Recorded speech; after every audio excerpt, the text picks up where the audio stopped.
જય શ્રી કૃષ્ણ, જય માતાજી. તો બસ અમે આવી ગયા વાડીએ, અને વાડીએ આવીએ એટલે 17 કામ હોય. આ મેડમને ધૂળ ખાવાની ખૂબ ઈચ્છા થાય છે, તો બાપા એનું મોઢું બાંધી દીધું છે જેથી ધૂળ ન ખાય.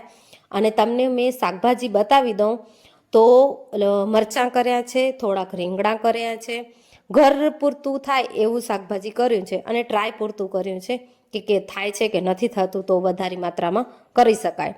તો રીંગણા તો સારા એવા થઈ જ આવ્યા, વાંધો ના આવ્યો. થોડીક દવાની જરૂર પડી પણ વાંધો ના આવ્યો.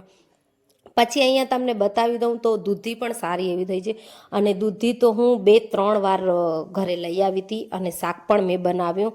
મસ્ત મીઠું શાક થાય છે, ખાવાની પણ મજા આવે છે. જો કેટલી મસ્ત થઈ છે, ને આમ પણ કેમિકલ વગરની ઘરની દૂધી ને ઘરનું શાકભાજી હોય તો વાત જ શું કહેવી. તો બસ વાડીનો આ સૌથી મોટો બેનિફિટ છે.